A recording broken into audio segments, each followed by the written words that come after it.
Nuestro invitado de hoy nació en Santiago de Chile hace 54 años, el 28 de junio de 1967.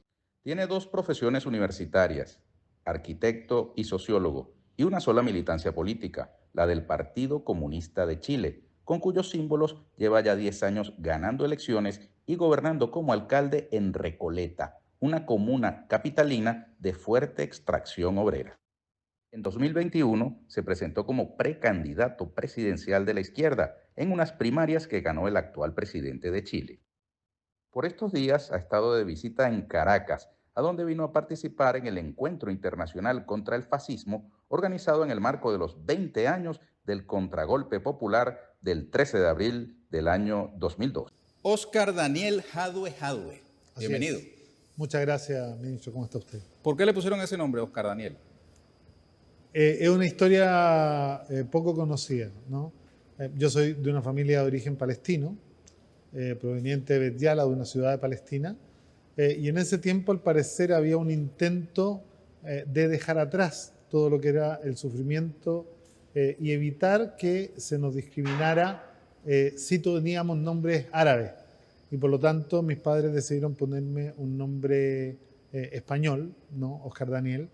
Y yo creo que además inspirado en alguna telenovela de esas que eran muy famoso en esa época. Sí, de tal manera que no tuviera, que tuviera poco que ver, porque si bien no era muy grave, no había nada grave, sí los nombres árabes generaban una distancia en el proceso de integración de las comunidades palestinas. Ahora, por los dos apellidos o el apellido repetido, imposible no saber que venía de otros lares, ¿no? No, sí, absolutamente. Además, allá las conurbaciones son fundamentalmente de tribus, ¿no? Entonces, En Palestina. exacto. Y ahí hay dos primos lejanos que se casan, como era la tradición antigua, donde los matrimonios se arreglaban, digamos, por parte de la familia. ¿Ha ido a Palestina? Sí, he ido varias veces. ¿Y hablas el árabe? Muy poco. Lo entiendo más de lo que lo hablo, porque precisamente mi generación creo que perdió la lengua. Nosotros somos tercera generación en Chile y en América, y nuestros padres no hicieron esfuerzos muy significativos por mantener el idioma. Y su formación fue chilena absolutamente, ¿no? La costumbre, la cultura palestina. A ver, presente. no, desde el punto de vista cultural son comunidades que mantienen todo lo que tenga que ver con la cultura más directa, ¿no? La cultura culinaria, la cultura musical, muchas de las tradiciones, ¿no?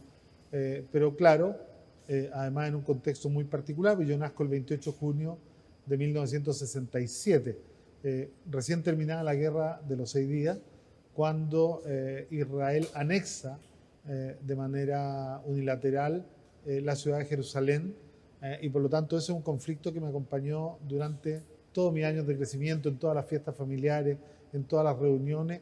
Era tema obligado y eso me fue predisponiendo a una militancia muy precoz en la política, fundamentalmente en los primeros tiempos ligada a la causa palestina.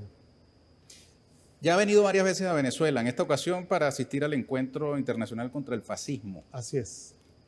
¿Un encuentro internacional contra el fascismo tiene pertinencia hoy en nuestro continente? Absolutamente, porque además se da en el marco de la conmemoración de los 20 años del golpe de Estado, ¿no? Del golpe de Estado que además, lamentablemente, lo digo con mucho pesar, fue apoyado por el gobierno de Chile de la época, el presidente Ricardo Lagos, con su ministra de Relaciones Exteriores, Soledad Alvear.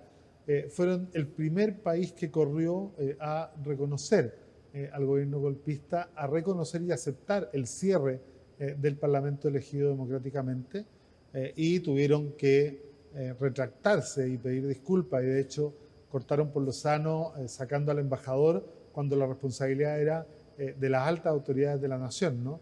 Eso es algo que definitivamente invita a que algunos chilenos estemos aquí presentes como una forma de reparación. No todos los chilenos estuvimos de acuerdo con lo que hizo nuestro gobierno, nos avergüenza lo que hizo nuestro gobierno, y por lo tanto que era muy prudente estar aquí en esta conmemoración, estar aquí en la celebración del 13, con ese lema de todo 11 tiene su 13, que fue la victoria del pueblo venezolano y la recuperación de la democracia. Y en ese contexto, un encuentro internacional contra el fascismo, cuando el fascismo hoy día va en alza, cuando la intervención extranjera en todos aquellos países que buscan alternativas al neoliberalismo se hace más cruenta, ¿no? Se hace más brutal, y siempre con los mismos actores detrás, creo que es muy pertinente este encuentro, que además tiene la particularidad de entregarle a las izquierdas latinoamericanas y del mundo la posibilidad de mirar de manera autocrítica los procesos que hemos protagonizado en distintos países, pero también de proyectar el futuro, dejando atrás este complejo de las izquierdas mundiales de, entre comillas, haber tenido que renunciar hace muchos años ya al proyecto de las izquierdas de superación del neoliberalismo para enmarcarse solo dentro de este intento por humanizar el capitalismo que a todas luces no es viable, ¿no? Hace 20 años, cuando el golpe de abril, desde Venezuela se denunció muy fuertemente el rebrote del fascismo. Y alguna gente en el mundo, incluso amigas de la Revolución Bolivariana, llegaron a considerar que era una exageración, que era una especie de uso exagerado del adjetivo fascista para designar a sectores muy radicales, violentos, extremistas de la oposición venezolana. A ver, es probable que el término fascista no sea científicamente adecuado para definir el fenómeno, ¿no? Pero yo creo que esa es una discusión que es secundaria cuando lo que importa es poner sobre la mesa y relevar el papel de determinados actores que a lo largo de la historia siempre han hecho lo mismo cuando se trata de cautelar sus intereses. Este occidente que no tiene ni valor en el principio, sino que solo tiene intereses, que promueve dictaduras militares, que promueve golpes de Estado, que promueve intervenciones extranjeras basadas en mentiras, como fue el caso de Irak, ¿no? Que fue brutal. Y finalmente es probable que dé un poco lo mismo si se llama fascismo, si se llama nacionalfascismo, si es neonazismo o sencillamente la ultraderecha en su última versión, pero que a lo largo del siglo XX ha tenido un patrón de comportamiento que es el mismo en todas partes del mundo y que es muy bueno siempre estarlo recordando para que nadie se olvide lo que hace el imperio norteamericano, lo que hace este occidente tan arbitrario y tan hipócrita, ¿no? Cuando de cautelar sus intereses económicos se trata. Desde aquel tiempo en que se hacían esas tempranas denuncias a esta parte, ha habido en otras partes del mundo un resurgir de fuerzas que abiertamente levantan banderas, incluso hasta del nazismo. Se está viendo lo que sucede en Ucrania. Ustedes que vivieron en Chile una dictadura que muchas veces fue denunciada como una dictadura fascista, ¿no? La de Pinochet, ¿cómo ven ese fenómeno? A ver, es un fenómeno que tiene explicaciones variadas. Yo creo que dentro de las explicaciones que hay, una de las más importantes es el agotamiento del proceso de globalización neoliberal, ¿no? Y este proceso de globalización neoliberal que ha generado dos mundos dentro del mundo, un mundo que gana dentro de la globalización neoliberal y el gran mundo de los perdedores de la globalización, empieza a vivir un proceso de creciente indignación con los abusos que se convierten en la tónica y en el mínimo común denominador de la globalización neoliberal en todos los países del tercer mundo. La ultraderecha lo que hace es generar una alternativa a la globalización neoliberal y tomar algunas banderas que usualmente estaban en el campo de la izquierda, como el anticapitalismo y el antiglobalización neoliberal, y empieza a, de una u otra manera, representar de mejor manera esa indignación ante una izquierda que después del 90 se acompleja, renuncia a el anticapitalismo y de una u otra manera se remite y se resigna solo a humanizar el capitalismo por la vía reformista en términos de concentrar su acción política entre el Ejecutivo y el Legislativo con el afán de mitigar las consecuencias de las contradicciones del capitalismo a través de reformas legales, ¿no? Que única y exclusivamente pretenden de una u otra manera disminuir el impacto en la precarización de la vida de las y los trabajadores por parte del capitalismo. En ese vacío que genera la ausencia de la utopía, la ultraderecha se beneficia de la crisis terminal del neoliberalismo y de la globalización neoliberal y comienza a atraer a sus nichos votantes que históricamente incluso eran de izquierda, ¿no? Votantes que incluso eran del mundo de y los trabajadores, como toda esta definición que cuando se mira el triunfo de Trump en Estados Unidos, hablan de los hombres blancos de la clase trabajadora a los 50 que viven un momento de profunda debilitamiento del modo productivo, ¿no?, norteamericano, el que termina por agotarse. En Chile además nos pasó algo muy particular, porque la izquierda chilena recupera la democracia después de 17 años de una política de exterminio físico y político por parte de la derecha y los militares chilenos en conjunto con el imperialismo norteamericano, pero ese minuto de la recuperación de la democracia se da de manera simultánea con la caída de la experiencia de los socialismos reales. Y eso genera una vuelta a la vida pública, ¿no?, un salir del closet político, ¿no?, muy marcado por la crisis de la ideología, en un mundo en donde todos los partidos comunistas empezaban a cambiar el nombre, empezaban a correr hacia atrás, digamos, y empezaban a renunciar ideológicamente sin capacidad de autocrítica y culpando a la teoría, ¿no? No, el modelo era el malo, nosotros no hicimos nada malo. Eso genera una particularidad. El Partido Comunista Chileno, en el cual yo milito, es el único que no se cambia el nombre, que persiste en la continuidad de la superación del neoliberalismo, que además empieza a entrar en la vida política con un acuerdo pactado entre la Concertación de Partidos por la Democracia, la derecha y los norteamericanos, que tenía tres elementos sustanciales, ¿no? No tocar el modelo económico y dejar que éste se profundizara, no tocar a los militares y a los carabineros que habían violado los derechos fundamentales y que habían gobernado a sangre y a fuego en conjunto con la derecha neoliberal, y además mantener a los comunistas fuera del sistema político la mayor cantidad de tiempo posible.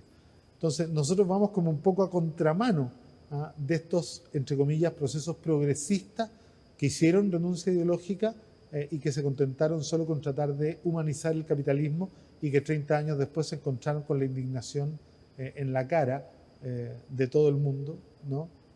Y más allá de los modelos instalados, esto fue un reguero de pólvora que empezó a,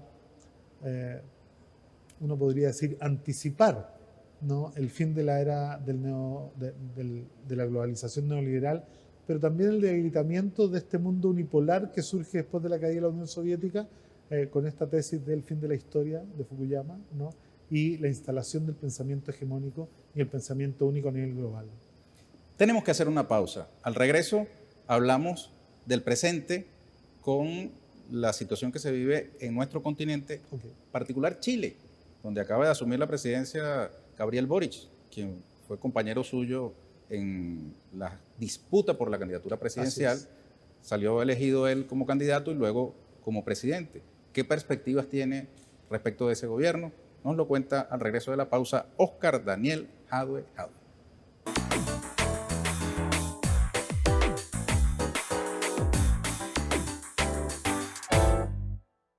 Óscar Daniel Jadue Jadue. Va a cumplir usted 10 años de alcalde en Recoleta, ¿no? Así es. ¿Cuándo? ¿Qué día exactamente? El 6 de diciembre del 2012 iniciamos el primer periodo, por lo tanto el 6 de diciembre de este año cumplimos los 10 años en el tercer mandato. ¿Cuál fue la fórmula para resultar victorioso durante estos 10 años allí en ese municipio, en esa comuna, ¿no? Es un proceso más largo. Ustedes lo llaman comuna. Comuna, sí. Es un proceso más largo que parte del 2001, cuando el Partido Comunista de Chile tenía el 2% en la comuna de Recoleta. En ese entonces hacemos una planificación estratégica que lleva por nombre Recoleta 2012, que nos pretendía llevar a la alcaldía el año 2012 después de un proceso de construcción popular desde la base, y en 2 elecciones pasamos del 2 al 11, del 11 al 18 y del 18 al 41, que fue la primera vez que ganamos, ¿no? Un trabajo muy centrado en la disputa de las conciencias, en la disputa de las ideas y en la construcción de un poder popular desde la base, que nos llevó además a entregarle a nuestro partido una primera diputación del distrito después de nunca haber tenido luego de la dictadura diputados en el distrito, En el 2016 volvimos a ser reelectos, pero esta vez con el 54% de los votos, y al año siguiente doblamos en diputados, entregándole al partido 2 diputados, convirtiéndonos en la primera fuerza dentro del distrito. Y el 2020 fuimos reelectos nuevamente con el 65% de los votos, además con el 60% del Consejo Municipal para el Partido Comunista, y con un caudal electoral que nos hubiese permitido sacar 3 diputados. Lamentablemente llevábamos solo 2 en la lista y por lo tanto sacamos 2 nosotros y arrastramos un tercero. ¿Sacaron más votos de los esperados? No, nosotros esperábamos sacar votos, pero la negociación de la política de alianza nos dejó con 2 cupos y le entregamos un tercer diputado a una fuerza, pero solo con 283 votos, ¿no?, en todo el distrito. Esa es una zona popular, ¿verdad? Es una zona popular, pero que antes de nosotros estuvo gobernada por la ultraderecha, la Unión Demócrata Independiente, en Chile, que fueron los que gobernaron con la dictadura principalmente durante 12 años. Mientras estaba sucediendo eso en Recoleta, en el Chile en general había un gobierno, primero de Bachelet, ¿no? Habían gobiernos de concertación y de la derecha. Y luego Piñera, ¿no? Y luego Piñera, y luego el gobierno de la nueva mayoría, en donde el Partido Comunista por primera vez forma parte del gobierno después de la recuperación de la democracia. ¿Qué expectativas tiene respecto de ese gobierno que encabeza Boric? Bueno, hay una situación muy particular, ¿no? Gabriel Boric gana con un apoyo bastante grande de la gente, con un 55% de los votos, en una de las votaciones más numerosas del retorno a la democracia, la más votada, ¿no? Se convierte en el presidente más joven y en el presidente más votado de la historia de Chile postdictadura, pero esto no se refleja con la misma intensidad en la elección de la primera vuelta, que es la que define la correlación de fuerzas en el Congreso. Entonces tenemos un presidente muy legitimado, ¿no?, pero con un Congreso empatado entre las fuerzas progresistas y de izquierda y las conservadoras. Y por lo tanto se ve difícil poder implementar a cabalidad el programa y se ha tenido que ampliar la coalición que venció, incorporando a otros actores para poder darle mayor sustento político, ¿no?, al gobierno. Las expectativas son las del cumplimiento del programa. Ahora, como el programa hoy día no tiene viabilidad política, sin embargo hay que esperar la Constitución, porque es probable que el resultado de la constituyente obligue, ¿no?, a actualizar algunas leyes que van a ser mucho más de izquierda, mucho más, no más de izquierda, pero van a ser mucho más democráticas y profundamente centradas en los derechos de las personas, y esto sin duda va a generar un contexto para avanzar mucho más en el programa. Pero las expectativas en general son iniciar un proceso de transformaciones profundas sobre el Chile que nos legó la dictadura y los 30 años de alternancia entre la concertación y la derecha, de tal manera de cambiar el trayecto de Chile, ¿no? Más que hablar de proyecto, es importante hablar de cambiar el trayecto, es decir, la dirección hacia donde se mueve nuestro país, e ir abandonando paulatinamente una sociedad en donde el mínimo común denominador es el abuso, ¿no? La comunidad se siente abusada permanentemente en su vida cotidiana, con el pago de salarios bajísimos, con el pago de pensiones bajísimas, con el aumento del costo de la vida que no tiene ninguna racionalidad económica y ninguna explicación objetiva, sino que producto de la especulación, y ir avanzando hacia una sociedad primero plurinacional, feminista, paritaria, una sociedad de derechos consagrados que aseguren una vida digna a todas las personas y que impidan que alguien se quede atrás, ¿no? Y esto es un tema muy importante, porque más que gobernar con los promedios, que siempre nos hace perder de vista la realidad de los más pobres de una comunidad, la idea de este nuevo gobierno es construir un Chile en donde nadie se quede atrás y se pueda construir una sociedad modestamente acomodada. El presidente Boric, siendo candidato, hizo esfuerzos por diferenciarse de un trío que ha mencionado mucho: Cuba, Nicaragua y Venezuela. Y luego de ser electo ha insistido en esa línea. ¿A usted qué le parece eso? Bueno, yo creo que él tiene un proyecto completamente distinto. No se ha planteado jamás la superación del capitalismo y del neoliberalismo. Y por lo tanto es muy consistente que quiera diferenciarse de países que sí creen que hay alternativa al neoliberalismo y al capitalismo, ¿no? Ahí está la base fundamental, ¿no? Hay personas que creen y que siguen siendo partidarios de este pensamiento único que dice que hay una sola forma de entender la economía y una sola forma de entender el desarrollo de las sociedades. Claramente no puede sentirse él representado por sociedades que de verdad apuestan a la superación del capitalismo y del neoliberalismo y que además apuestan por la soberanía, ¿no? Y apuestan por la independencia y apuestan por no subordinarse nunca más a los intereses que son ajenos al pueblo y a la nación que lo elige.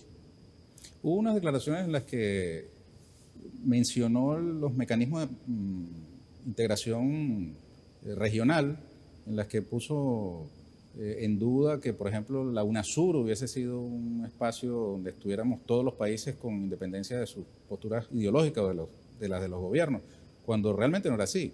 Tanto la CELAC como UNASUR, en su nacimiento, digamos, estuvieron marcadas justamente por la diversidad ideológica, ¿no? De hecho, ambas estuvieron fuertemente marcadas y fue uno de los objetivos del presidente Chávez cuando promueve la formación de estos espacios. Cosa completamente distinta al Grupo de Lima y esas cosas, ¿no? Tanto es así que el presidente Chávez manda a su canciller al cambio de mando de Sebastián Piñera y que Sebastián Piñera en la muerte de Chávez viene aquí y hace una guardia de honor en el féretro del presidente Chávez, ¿no? Rindiéndole honores como presidente de una de estas instituciones. Por lo tanto, cualquiera que piense que esos son colectivos ideológicos, creo que o está desinformado o tiene una intención distinta que yo no pretendo calificar. Además, las relaciones internacionales son atribuciones exclusivas del presidente de la República en Chile y efectivamente creo que va a ser un cambio respecto de, por ejemplo, la participación en espacios realmente ideologizados como lo que era el Grupo de Lima, ¿no? Y yo creo Prosur, que va, ¿no? ¿Ah? O Prosur. O Prosur, sí. Ambos creo que la Alianza Pacífica no van a ser privilegiados en las relaciones en este periodo, ¿no? Eso esperamos, ¿no? El cuadro geopolítico de hoy, Jadwe, ¿cómo lo está viendo desde Chile? A nivel latinoamericano. ¿Y mundial? Es un cuadro complejo. Es un cuadro complejo porque la globalización neoliberal está agotada, ¿no? Entonces la globalización neoliberal tiene, y las empresas transnacionales y las grandes corporaciones tienen cada día menos herramientas para disputarse de manera legítima y democrática los mercados y los recursos naturales de los pueblos.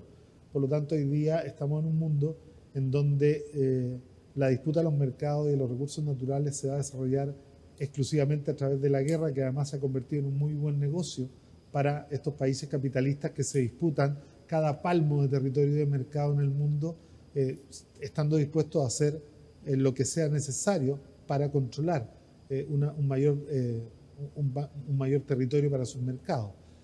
Veo esto muy complejo porque además creo que persiste el complejo de la izquierda en no levantar un proyecto alternativo y seguir trabajando para la continuidad de la globalización neoliberal, intentando humanizar el capitalismo.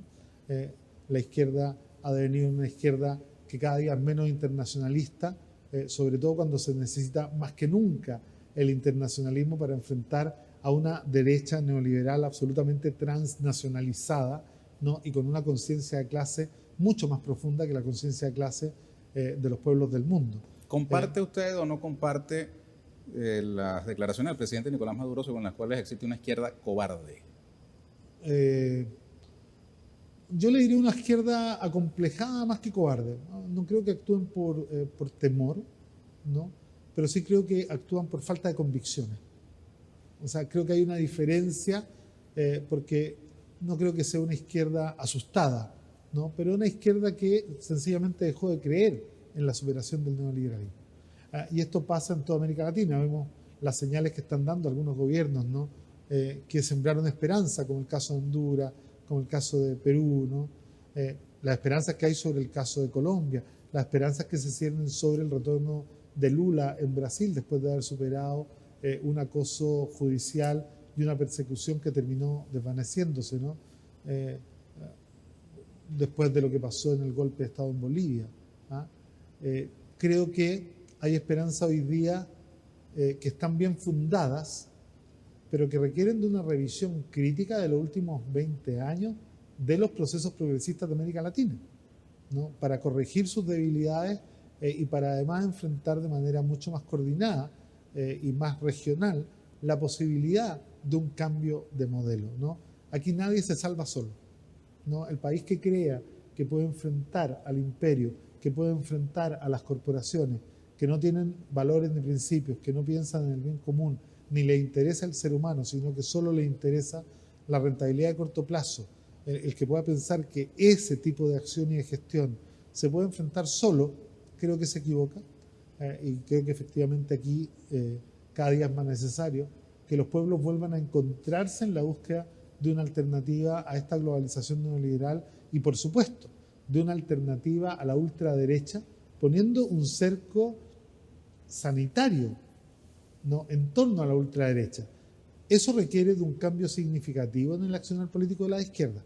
Las izquierdas pasaron en 100 años de ser izquierdas que estaban en la calle y fuera de todas las instituciones, a ser izquierdas que hoy día están en todas las instituciones y muy lejos de la calle.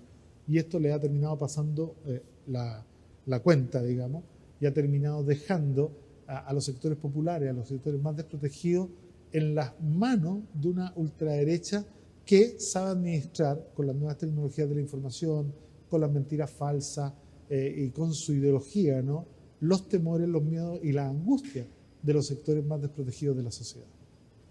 Vamos a hacer otra pausa y al regreso Oscar Daniel Jadue nos va a contar sobre Venezuela.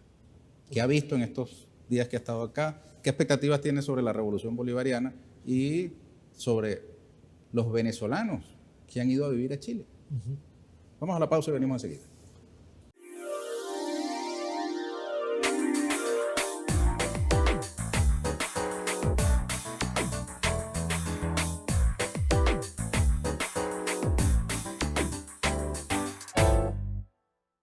Oscar Daniel Jadue, ¿cómo ha visto Venezuela?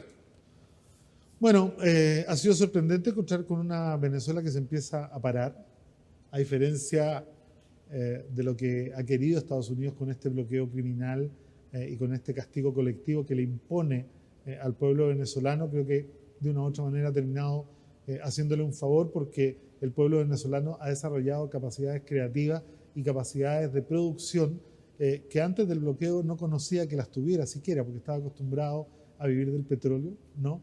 Y creo que hoy día se ve un incremento alto. Me ha sorprendido las proyecciones de crecimiento de las agencias internacionales que hablan de un año con 20% de crecimiento, cuando América Latina va a estar en torno al 1 o al 2, ¿no? Y que hablan de un año siguiente con 8% de crecimiento, cuando el resto de América Latina va a estar tratando de volver a tener crecimiento y algunos van a entrar en recesión. Se ve un ambiente distinto, además la verdad que es saludable en términos de que yo saludo que hayan podido resistir 20 años, ¿no? Que hayan podido resistir todo este tiempo de una intervención extranjera criminal y además con una particularidad, que este país haya sido capaz de perseguir a las violaciones a los derechos humanos que se cometieron durante el conflicto venezolano, que haya sido capaz de enjuiciar y de condenar a cientos de agentes del Estado que cometieron violaciones a los derechos humanos, me parece bastante notable. Es algo que no se sabe en el resto del mundo y que no pasa en todas partes del mundo. Yo lo comparo con Chile, en donde también en democracia, en conflicto, se violaron los derechos humanos, se violentaron a vidas de personas, se impactaron esas vidas con mutilaciones de ojos, ¿no? Y hasta el día de hoy no tenemos a ningún agente del Estado ni siquiera formalizado, ¿no? ¿Cuántas personas perdieron los oculares en las protestas? Varios cientos. Cientos. ¿No? O sea, no, varios cientos tuvieron impacto. Creo que hay un par de decenas que perdieron la vista en uno de sus ojos y al menos 20 dos personas. casos, sí, o un poco más, ¿no? Y 2 casos que perdieron la vista completamente, ¿no? El caso de la actual senadora Fabiola Campillay y el caso de Gustavo Gatica. Entonces, cuando uno mira y uno compara estas dos realidades con estos discursos acerca de la no existencia de separación de poderes o con las políticas de Estado, y uno dice, mira, resulta a lo menos extraño que en un país donde se supone que se violan los derechos humanos con una política de Estado, el Estado persiga a sus agentes y los condene, ¿no? Y en un país, llama la atención, que en un país en donde se supone que no hay separación de poderes, la justicia condene a los violadores de los derechos humanos que son agentes del Estado. Y que en un país en donde hay una democracia que funciona supuestamente perfecta, en donde supuestamente hay separación de poderes, en donde la justicia supuestamente funciona sin presiones del Ejecutivo, no haya ningún agente del Estado a pesar de todos los informes internacionales, ¿no? Claro, creo que eso da muestra de cómo las campañas de desinformación impactan. Y lo que yo siempre he dicho, mucha gente osa hablar de estos países sin nunca visitarlos, ¿no? Y se quedan con lo que dice CNN, y se quedan con lo que dice Norteamérica y el gobierno norteamericano, que está acostumbrado a mentir para perseguir sus intereses. Uno prefiere venir y uno prefiere ver directamente lo que acontece. En ese ambiente mediático que ya ha descrito, ¿cuánto de probable es que cuando usted regrese a Chile las preguntas más, digamos,